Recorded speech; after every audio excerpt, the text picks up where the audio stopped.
Guys, just a little PSA. It's warming up a little bit. People are back out hitting the pavement. Me being one of them. Starting to run a lot again. If you got a dog on a leash who's been known to lunge and take a chunk, you got to keep your dogs in order for people out there. I got bit last year. I've been lunged at twice already. Get control of them. Yeah, that's very reasonable. I think that's a reasonable Dude, you got to request. know what your dog's going to do. I just started crossing the street, and I said, I'm not, whatever dog, little guy, whatever, I don't even go near them anymore. But you got to be in control of your dog. Yeah, I think that should go without saying, fair. but it is amazing when you see videos of people that are like, my dog's a reactor. It's a react. Well, maybe, if it's a reactor, you should probably do something about that or find a way. Well, Call me dude, I crazy. think there's some people that overreact. It's because of situations like that. There's people that literally freak out when they see a dog. But if your dog gets a little bit adventurous, you're the boss. You're in control of the dog, man. You gotta Figure reel it that out. in, man. I don't know. Dogs hate my face, so I don't they can They sense sense it though, Noodles. They can sense it, but like my neighbor has like a horse. It's not even a dog. It's like a horse. And I don't know what type of mix it is or whatever. I think there's some Rottweiler or whatever like it. And it looks like as mean as a snake. And like the daughter was walking it the other day, and I happened to be like out in front of my house. You ran for your life. It had a look on its face like I will come and eat you. Yeah, And doesn't I was you like, in this particular. thing is going because it'll just drag. There's no way the person would have been able to reel that thing in. It would have dragged that human right around the neighborhood. It is amazing when you see those massive dogs. There's Hazy, a woman I got you as a no pet zone guy, not a I'm- pet entering your house, Hazy. No, listen, I'll have my mother-in-law's got a dog. She'll bring Yeah, but Kylie your girls into are the going house. to pop the question sooner or later. Yeah, see, we're pushing towards a fish. Like fish is all good, man. Come on, you can contain dude. a That's fish. not living, man. That's not living. It lasted Not 10 doing days anything in our else. house. Dude, the fish is going to be tits up swimming one day, and you're going to have if you don't have one on back order. Oh yeah. I understand that. Explain that one. Oh, Yeah, it's the life just having a nap. expectancy- No, It's Yeah, having a the- nap. It's Yeah. the life expectancy is not exactly spectacular when it comes to a fish. And then you need the tanks, and you need to make sure that you got everything Tank prepared. stinks, and it's Yeah, gross. it's a whole Ours ordeal. lasted 10 days. 10 days, and my son said vanilla is sleeping upside down, and I was like, uh-oh. There you and go. I forgot that you gotta. You're not supposed to put tap water in. You're supposed to put It's a whole ordeal. I I murdered get the fish by accident. I didn't do it on purpose. but Right. I didn't clean the tank properly, and then it cost the fish its life. Yeah. So that was it. I mean, no pets. You guys know, animals don't like me. I tolerate them. They're fine. But in the end, it's a no-fly zone. Yeah, My there's kids- no my pets kids over here beg either. me for animals. Yeah, there's no Beg pets me. over here. So it's all good. It's all good. But okay, it's good to hear you're back out there. A little humble brag, running Yeah, again. I exactly. like it. Running again, eh? Yeah, look at this guy hitting the pavement again. We need the weather to get a little bit nicer, but it is getting there. And again, the Blue Jays are at home tomorrow, and that's going to be great to have them back in town. You got a tank off in the NBA. The Raptors are in Brooklyn tonight, and Washington, Philly. So, if the Sixers lose to Washington, Nick Nurse deserves an award. Dude, because don't you think? Don't you find it you watch a lot more ball than we do? Don't you find it? I find it's offensive what it's come to in the NBA. Like, there's almost teams that are just so bad, and guys don't want to play, and the tanking. It's like, yo, you think that's a tank? Hold my beer. Like it's becoming gross. Like, and there's a lot of teams. Like generally, there's someone's got to finish last. There's going to be an awful team. Dude, I get it, but there's just no dignity left. Like, but exactly. Like you look at the White Sox, horrendous, awful. But they're sending guys out and trying to strike people out. Yeah, you know guys. what I mean? I think guys on the White Sox were generally pissed off last year. They're like, this is embarrassing. It's embarrassing. Yes. People in the NBA are just like, All Go good, ahead man. and talk. Just don't look over here because we're going to do some stuff you've never seen before, man. Yeah, and that's what you're going to see tonight. Insane. You're going to see it tonight because I think Brooklyn's a 2.5-point favorite, and I think the Sixers are a 2.5-point favorite, and that is shocking. Being a 2.5-point favorite against Washington is shocking because as bad as everyone else is, they are horrendous. So we get that cooking, and then we get the Leafs out in California. Well, you know what, though? From a fan base standpoint, if you're a fan of that team, I've got some friends who are diehard Raptor fans. Are they going to watch it? Like, are you going to watch? Like, it takes a special fan to go and do that. Yeah, I mean, you got to be really committed. It's like any fan base. If you know you're going to lose, and they have been losing a lot, there's no guarantees who's going to be playing. It's tough, man. Yeah. Like Sunday was a really tough game because Wemby's hurt, so he didn't play. Darren Fox is hurt, he didn't play. So the Spurs are in town, and no one's playing for the Raptors, and they got torched. So if you're at that game, you're like, what did I just witness? Like the Raptors got crushed. San Antonio stinks, and Wemby's not even playing.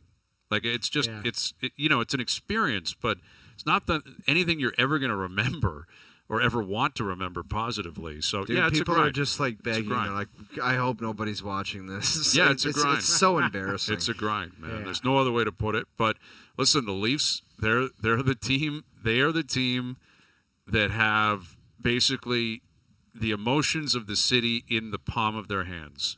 Because we'll see what the Blue Jays do this year. Optimism's in the air. Day one of the season. Good spring. All right, let's see what you got. Raptors a different story. TFC's a mess.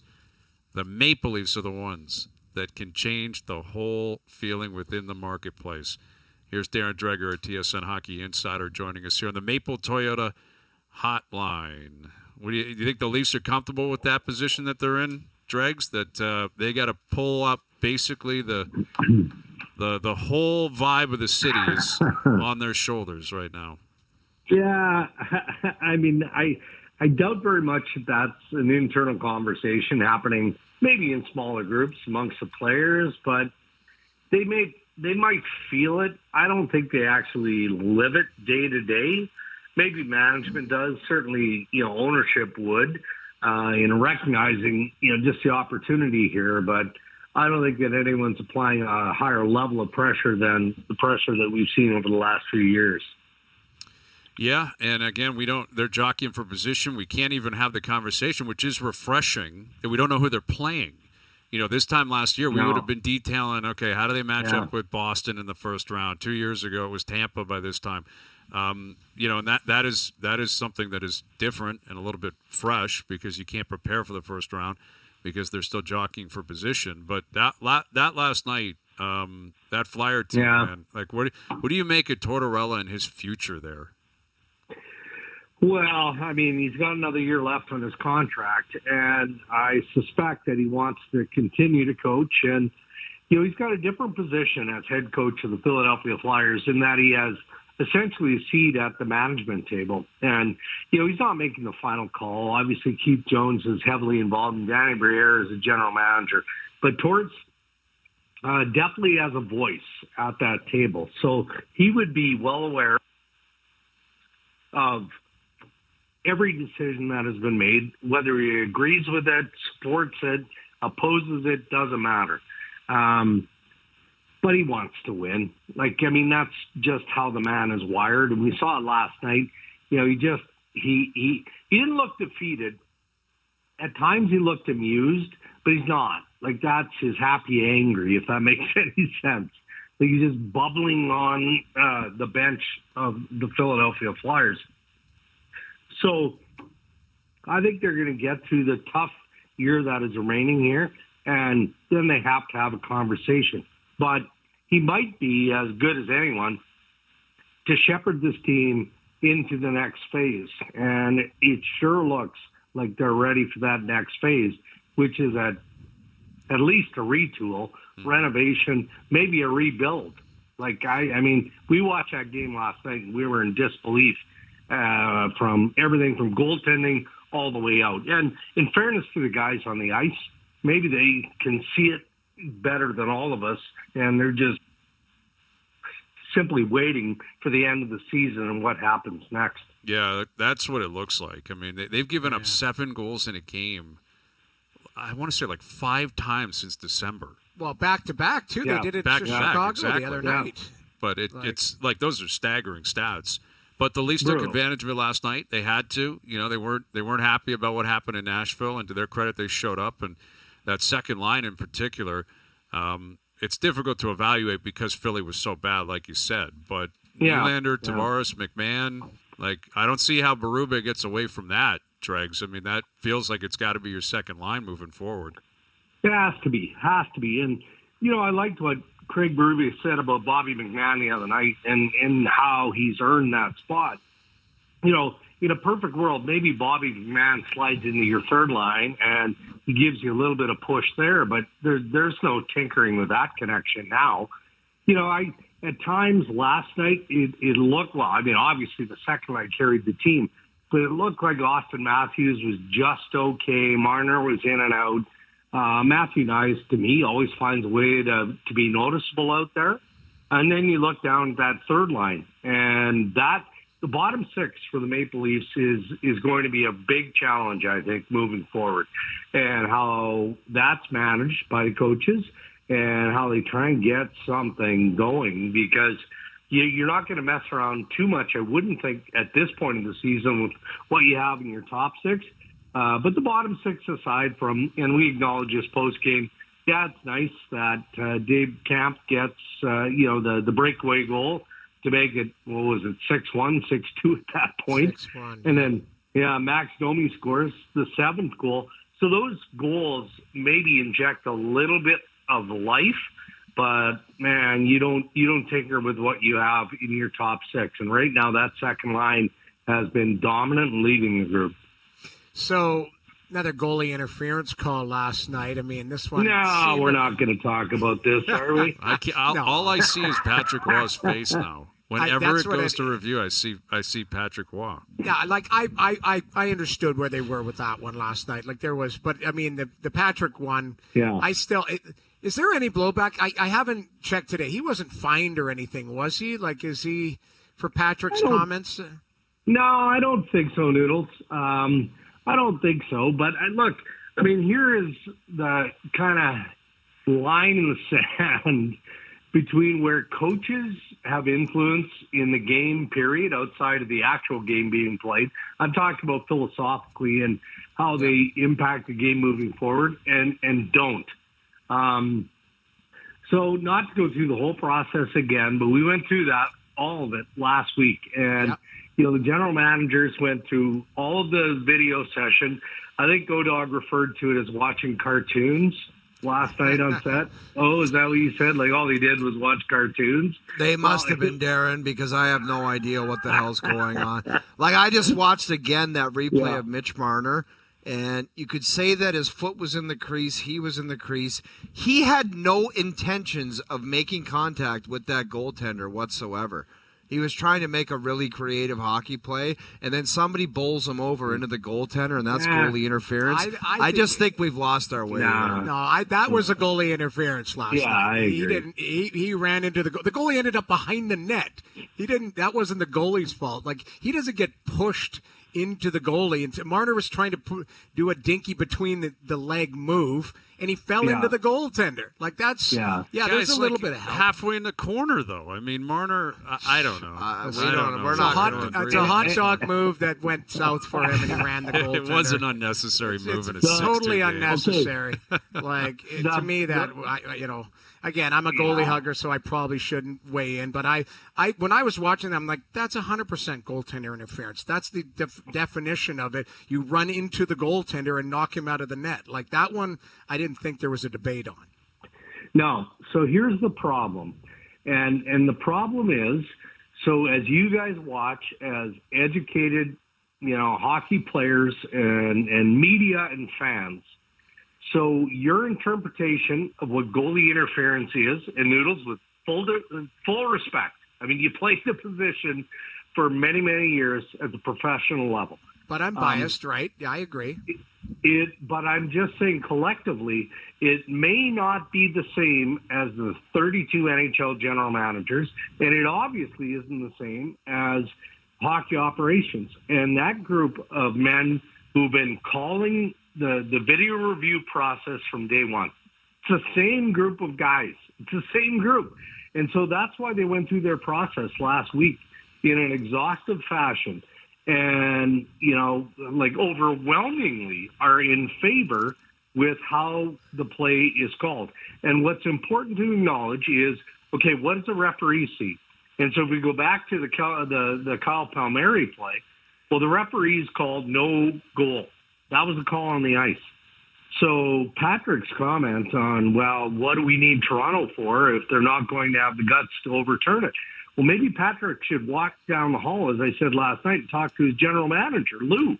He was part of the process, which we all are vehemently opposed to. Like, that's the part that makes me laugh out loud, is we all have these opinions because the eye test tells us differently. The managers don't see it the same way. So with all due respect to Patrick Waugh, Hall of Famer, you know who cares? Hayes, I chirped you about this a week ago. You know who cares about what the coaches think? Nobody. Nobody. Yeah.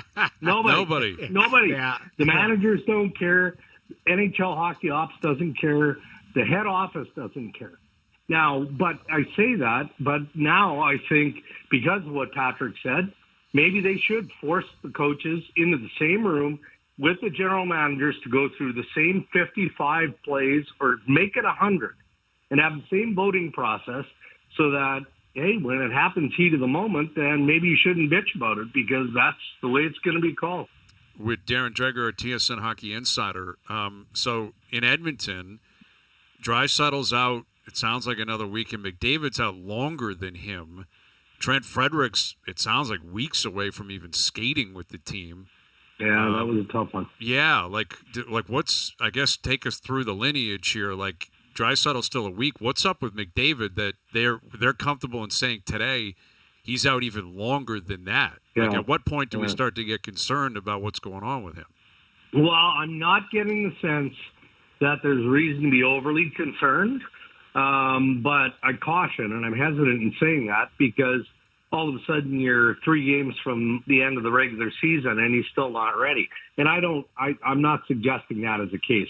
The information I got yesterday was exactly what you just said, Brian. Like, all right, well, Connor might be a little bit longer, and it's not load management. These guys are dealing with issues, but they feel like that they built up enough that they can get through it. And they'll manage it. The best case scenario is that these guys, get back to health and that they're ready to go for the playoffs. But the better story, at least from an internal perspective in Edmonton, is all of a sudden now you've got Ryan Nugent-Hopkins, who's come alive here. He's producing. And you've got other factors that are generating to how the team is playing. So I think the team, I had somebody close say to me, might be the best thing that happened. And what that tells me is obviously it's, when you have your 2 of the top players on the planet out of your lineup, that's not the best case scenario.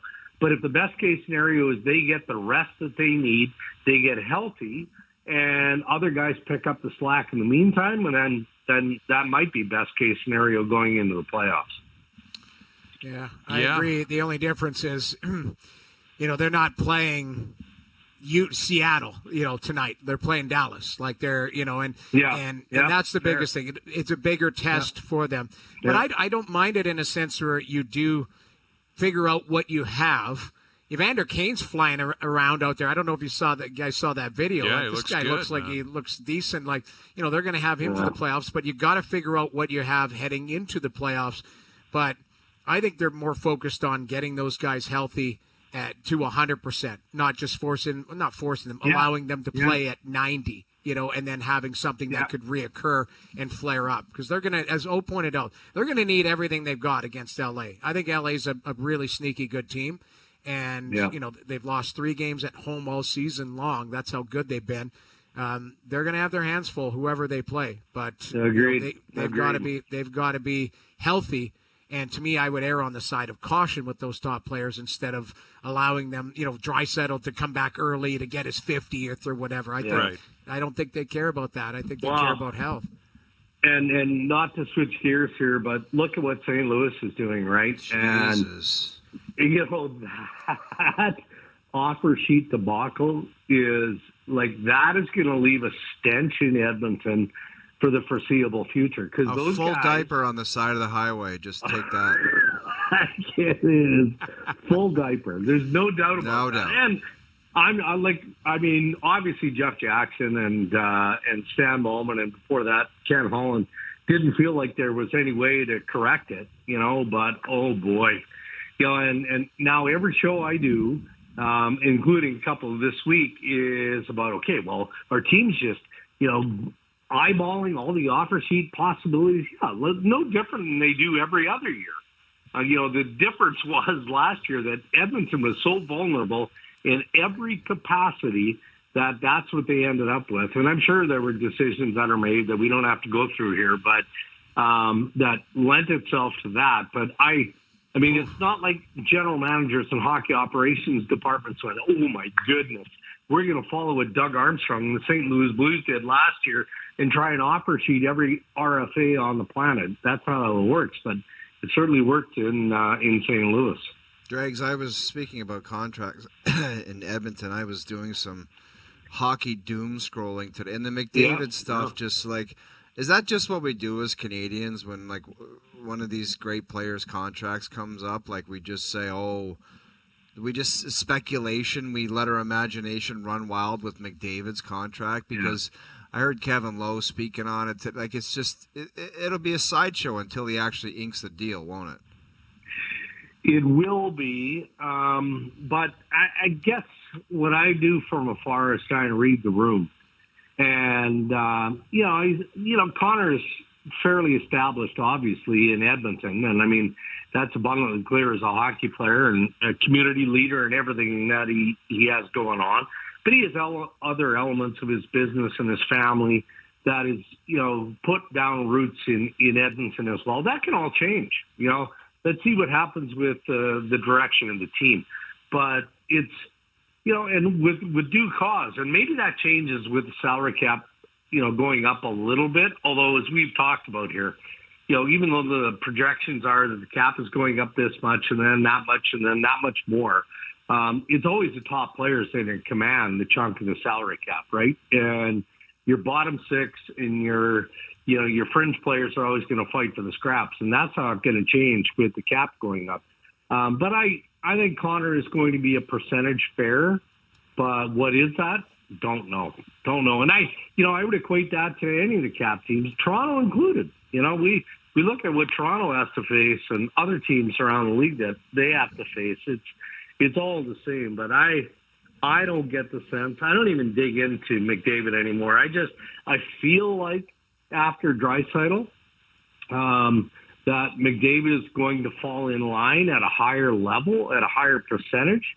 But I feel like if he weren't committed to staying in Edmonton for a myriad of reasons, we'd probably be getting that sense by now. With Darren Dreger, so it sounds like Brad Marchand is going to make his debut ideally on Friday night, I think, in Utah. Any word on Matthew Tkachuk? Like I haven't heard anything on his front. Are they still hoping he's available for game one? Or obviously that's what they'd like, but is there any reason to believe that may not happen? No, I don't know that as we're having this conversation. That is the hope. But when, the diagnosis was initially made and, even Florida came out and said, okay, well, let's see how it plays out. He may not be that long.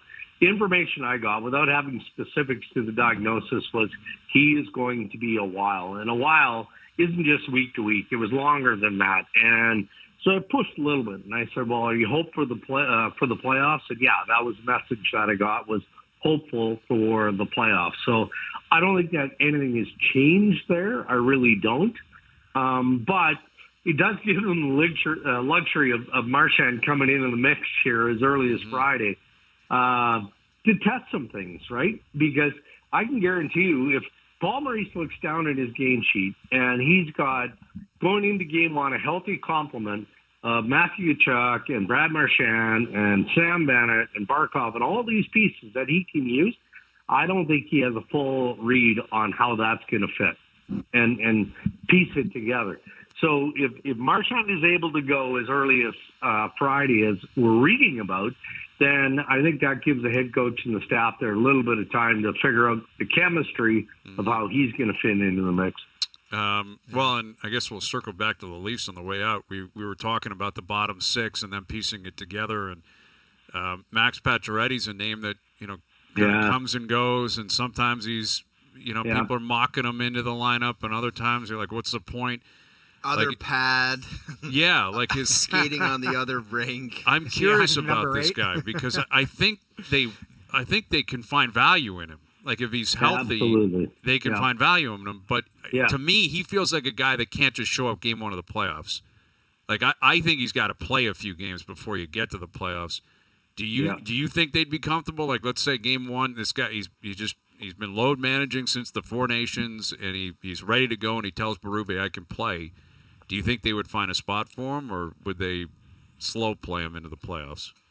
I don't think so, Brian. I think they'd put him in there. If he's healthy and ready to play, again, look at what your bottom six looks like, and especially your fourth line. Like, why did you sign him in the first place if you didn't look at this scenario as being a plausible situation? Like, I'm sorry, but, when I look at the bottom six, I can pull out a couple of wingers there that if a healthy Max Pacioretty is healthy, that I think he's better than they are. At the end of the regular season or certainly into the playoffs, but it's been quiet on that front. It really has. And, we're into that load management time of year, right? Like, we'll see what Toronto, I don't think they're going to have the luxury of doing it because you're still very much in the divisional battle. But when you've got pieces like that, Pacioretty, when he's healthy and he's firing on all cylinders, he has the ability to be a difference maker game to game. Maybe not every game, but game to game. So if they feel like, okay, let's just keep pushing and get him as healthy as we can, if it's game one or it's 5 games left in the regular season, I think they'd be happy to welcome him back. Yeah, for sure. All right, Dregs, I'm not saying goodbye this time. You can just go. Just put him on hold. No comments on the way out. No more. You're not allowed to speak anymore. Sorry, buddy. Sorry. Right. All good. Thanks, Dregs. There's Darren Dreger, TSN Hockey Insider, joining us here on the Maple Toyota Hotline. Drive the built-in Canada fuel-efficient, fun-to-drive Toyota RAV4 gas or hybrid models available. Visit mapletoyota.com. Ideally you have Pacioretty as an option. I just don't know how reasonable it is. The guy hasn't played now in weeks, and if he's available to you, then you can sneak him into some games near the end of the season. Then you're you do that for sure. But I would put that time limit on him. Like you got to play a couple games. I got to see what you got here before you get to the playoffs. All right, role play level of concern coming up. And, again, the Leafs are out in California. We'll start looking ahead to that. We'll get into Alphonso Davies tearing his ACL and what his agent had to say about Jesse Marsh and the men's national team. This one is spicy. 15 months out from the World Cup on home soil. Overdrive continues. TSN 1050 and on the TSN app. Can you never, ever ask me to stop drinking? Do you understand? I do.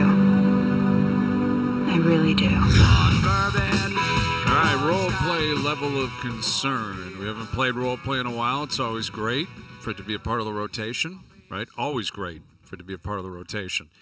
And we've got a number of people that we're going to be playing the role of here in a number of scenarios, and we all know what it's like. Pine on the patio, no concern. Nick Cage leaving Las Vegas. Nuclear levels of concern, and then whatever you want in the middle. All right? Mm-hmm. Oh, you're playing the role of John Tortorella. John Tortorella. Dude, you don't even have to say one more word and we can play the music, but go ahead. All right. Well, I was going to ask you, what's your level of concern you won't be in Philly next season?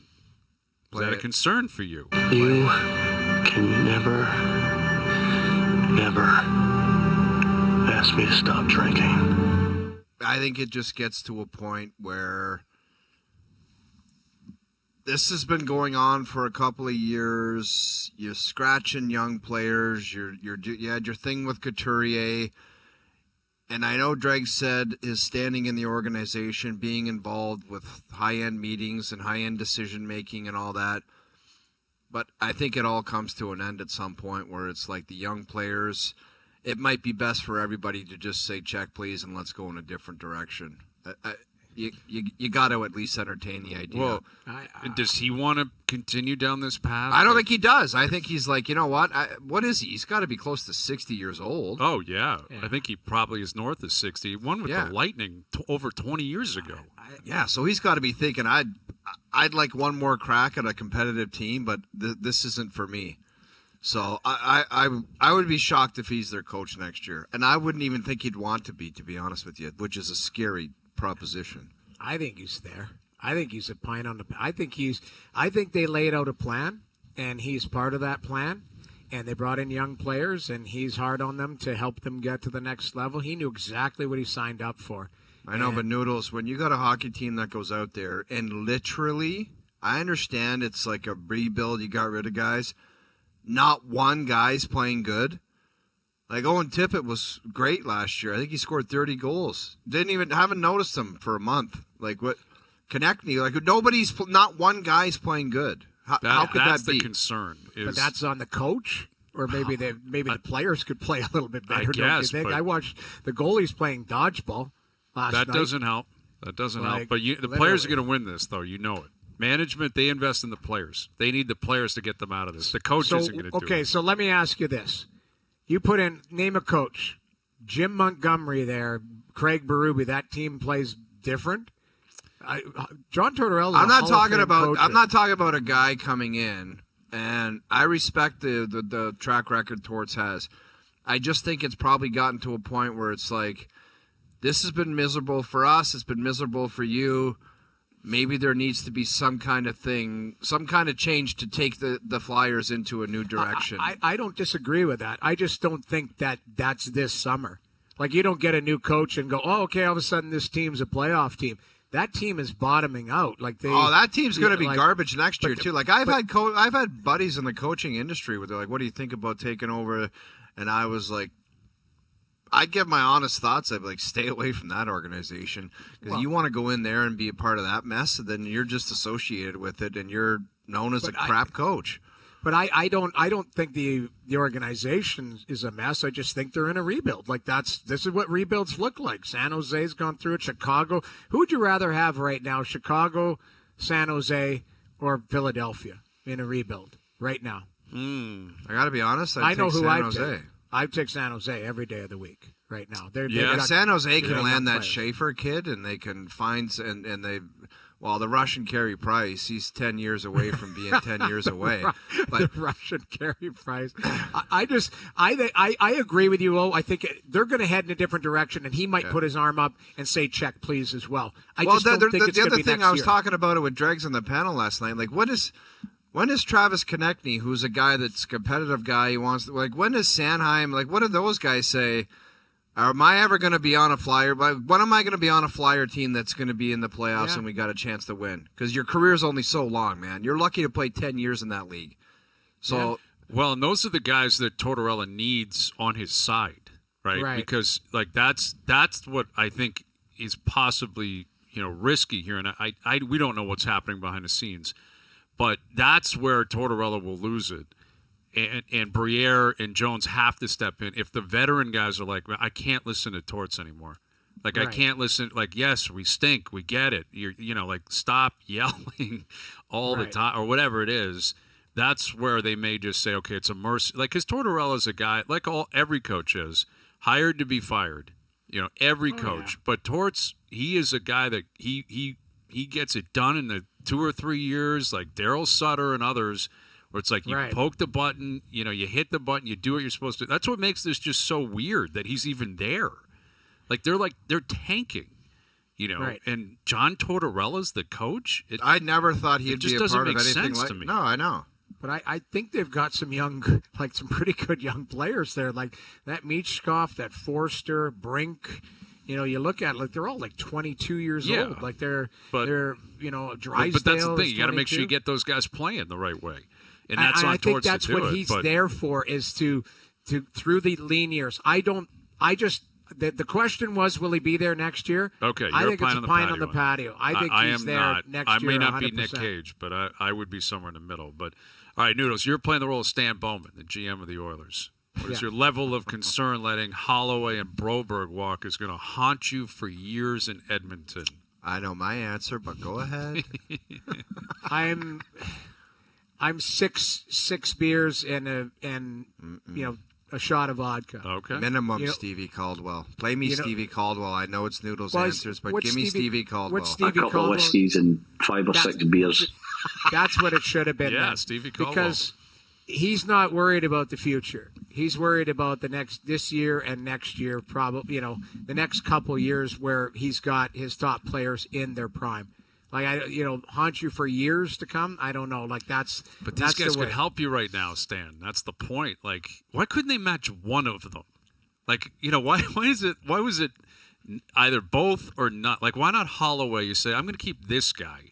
Yeah. No, listen, I like Holloway and I like Broberg, but at the end of the day, they made the decision not to. But I don't think it haunts them, to a point where 2 years from now, like he's more worried about this year and next year, I think, because if they don't do it, that's where change comes. And they'll probably change the goalie. They'll change other things. But to me, I understand those players are better in the now and the future. Like, I think Holloway I think Broberg's a guy who's, well, of course they're playing well. It's recency bias. That's what it is. Guy got 4 assists, 4 points last night, and Holloway's got 24 goals. You could absolutely use them. But in the end, you can't have everybody. You know what I mean? Like, I hear you. And Stan may not be the right guy. It might be Jeff Jackson. I think it was higher than him, guys. Like, I've said this before. If Ken Holland's there, that doesn't happen. I'm sorry. I agree. I'm not sure Armstrong would have even done it if Holland was there. Yeah. But listen, those two are playing well, and the Blues are playing well, and they may face each other at some point in the playoffs. It's possible wherever they land in terms of wild cards, and if they beat the top seed, that'll be a story. All right, I'm playing the role of the men's national head coach, Jesse Marsh. What is my level of concern that my relationship with Alphonso Davies is on ice?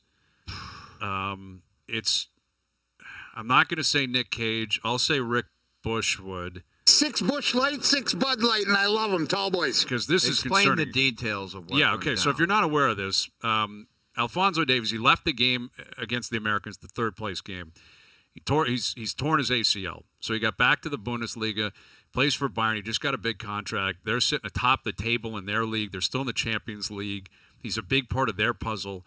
World Cup starts in 15 months. He's torn his ACL. He's out for a long, long time. Right. Davies' agent spoke with Christian Jack and One Soccer. And let me find the quotes here because they are quite something in terms of where he places the blame. So he said his agent is Nadal Husey, and he said this to One Soccer. He said, quote, Alfonso was not 100% after the Mexico game. That was the original one on Thursday. And it was planned that he was not going to start against the USA. On Saturday night, the expectation was he would not be in the starting 11. As a captain, I feel he was pressured to start the game by the coach. Alfonso is not the kind of guy to say no to these moments. He ended up playing, and look what happened, end quote. These are inflammatory accusations, comments, and let's clarify something. This guy speaks for Alphonso Davies, all right? So, anyone saying, well, his agent popped up. No, he didn't. He got this from Davies. He would never go out on his own and make these comments without consulting with his client. Davies takes a lot of pride. He's the captain of the team. He's Canadian. He's the face of Canadian soccer. The World Cup's coming here in 15 months. And I think, and I know I'm not playing the role of Jesse here. I guess I am. I'll play the role of Jesse Marsh. I've been around for a long time. Pick up the phone and call me if that's the issue we have. If this is Davies saying this guy, I felt uncomfortable or I shouldn't have been playing and I felt like I had to step up because of the rah-rah speech or whatever, or if there's some indication and his agent continues to say it later that because Marsh, an American, was playing the U.S., he felt like I got to put my best team out there and I really want to win selfishly, which again is a huge that's an inflammatory accusation as well. Let me just say one thing about the idea of we live in a world now where the players are so soft in any league, in any sport, and it is nothing We are seeing goalies pull the pin on a nightly basis. We are seeing goalies that say, don't play me too much. I don't want to do this. We're seeing guys that say, I need a week rest. I don't feel right. We live in an era right now where the players are just like, you're not telling me this is a big game I need to play. I'll tell you when I'm ready to play. Right. So I'm not buying that the coach pressured this guy into playing. The player can always say, I'm not playing. I'm not putting my career at stake because you're telling me it's a big game. I had Peter Laviolette say to me one time, you have a torn labrum in your shoulder? He's like, so do I. And I'm like, yeah, Lavi, you move pucks around on the ice. I got to play the game. Exactly. Yeah. It's the era of player empowerment. And you're right. Like, nobody is telling Alphonso Davies what to do. No. Right? Like the player nobody. has he has the King Daddy topper where he's like, yeah, I got to do it. I got to put it on the line for the boys or the country or whatever. Or he says, I'm not doing it. Like, I'm just, Absolutely. I'm not. Yeah, and he would have had discussions with his agent about playing. He would have had whatever people are in his circle. So I'm not buying the fact that the coach forced anybody to play. And I don't think, from what I've heard from the coach, from what we've talked to him, watching him on TV, I don't think he's that kind of guy that would force anybody to do anything they didn't want to do. No one's forcing anyone to do anything on an international break for the Nations League. Okay, this was the World Cup final, right? Like, yes, it was a big moment. They're trying to compete. They're trying to beat the Americans, of course. And Davies is a big part of that program. And it's incredibly unfortunate. Like, when the dust settles, this guy's injured, and he's going to miss the rest of his season, and you really question what happens with the program going forward. But this program has taken so many hits, and there's been so many issues between the players and the staff and the Canadians and drones and business and how much money they're getting paid and all this kind of stuff. And it couldn't be a worse possible relationship to be on ice. Davies and Marsh. And again, his agent, who I'm not familiar with, he said what he said, but for me, he's speaking on behalf of Davies. And if I think Davies, if he doesn't like what he said, he should fire this guy immediately. Yeah. And if he likes what he said, then he should put his name on it too. Like, step up and say, this is what I think. This is how it went down. I know he's recovering right now, but it drives me crazy when agents come out and speak on behalf of players. Like, it's your life, it's your career. You speak on it. Like, if you don't like it or what, and I'm sure Marsh and him have connected. I'd be shocked if they haven't since this comment came out and since the injury. This is one where, honestly, Jesse Marsh should probably fly to wherever he is. You got to meet with this guy. Like, you got to get there immediately, and you got to sit down with him, and you got to ice this over. You got to figure this out, because you can't have it hovering over the program. Well, you know what though? These are serious accusations. It is, and it's kid gloves, like you said. No today's athlete isn't doing anything they don't want to. That's what we witness it all the time. There's too many people in their camp. It's the agents, it's the families, it's the friends. It's gone are the years where we would go away to a team and it's just us solo calling home to our parents the next day or whatever and going, hey, this is what's kind of going on here. Everybody now has their agents and their family involved in every decision they make. They're like their own little brand. Mm-hmm. So I agree. I think to me it's huge allegations, and the agents stick. It's right in there. But immediately. Dust doesn't even, barely out of surgery, and it's coach pressured him.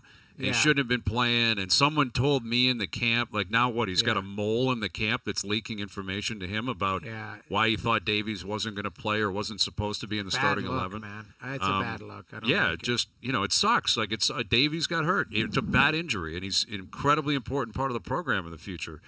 But they're trying to build on positivity. The Copa America, they just beat the Americans, third place. Jesse Marsh is getting out. He's hitting pounding the pavement, trying to speak on behalf of this program. And now, this kind of stuff that, some idea or intimation that he was pressuring him to play, man. I mean, that's harsh. And if there is any truth in it, then Marsh is going to have to answer for that, right? Yeah. Like, if he was, for whatever reason, putting pressure on him, he's going to have to answer for that. But, man, this is going to be spicy. 15 months away from the World Cup down at BMO Field. And we got this hanging over us already. All right, we'll continue to look ahead to the Leafs in action in California, in San Jose. The Sharks head coach will join us at 6:30. We'll get to our best bets, recap our chat with Ross Atkins from earlier today as well. Opening day tomorrow. Jays Orioles down at the Rogers Center. Overdrive continues. TSN 1050 and on TSN 4. All right, we've sent Al's brother out into the city with another pair of Leaf tickets. You have to guess where he's hiding for your chance to win them. Are you guys ready for the third clue of the week? Yes. Hit me. Hey, Overdrive fans, it's Wednesday, and I'm back for another clue to help you get you one step closer to finding out where is Al's brother this week. Get yourself a pair of Leafs and Panthers tickets for April 2nd. Here is your Wednesday clue. Leaf fans from all across the GTA and all across the world who make their way to Toronto have been seen taking selfies and pictures in this spot. All right, tune in tomorrow for the fourth and final clue of the week. The first caller through on Friday with the correct location again wins a pair of tickets to see the Leafs play the Panthers April 2nd. Find Al's brother, brought to you by McAlpine Ford in Aurora, our family, the Ford family, and you. Called it day one, I think. I think we nailed it on Monday. I think you're right. And Al's brother, he's out there in the city. I heard a nasty rumor. Al's brother might be cruising again soon. What? I believe cruise wear is officially been taken out, and Al's brother is hitting maybe his third cruise of 2025, and it's not even No April. way, dude. It's March. At least still. 2. If he's on a cruise, it's his second for sure in the last 3 months. That's ridiculous. This guy goes on cruises like you go for him and his dad must to be get getting hygiene done on your teeth. Him and his dad must be getting their ass handed to them on the tables. Oh, I know. Yeah. I think there's a lot Because of for these people to be welcoming these two back with open arms, They're they're doing something. right. Exactly. It's not like they're entertaining the guests on the boat where they're like, man, these guys are great from Canada. We got to get them back. No. They're dumping piles of money at the blackjack table. The more hospitality you get, the more you're dumping into the felt. Exactly. As bad a gambler as you could live on that boat if you want. Exactly. They love having you back. Hey, there you are, Mr. DeStefano. Welcome back aboard. The casino's right down the hall. Final hour coming up. Overdrive continues. TSN 1050 and on the TSN app.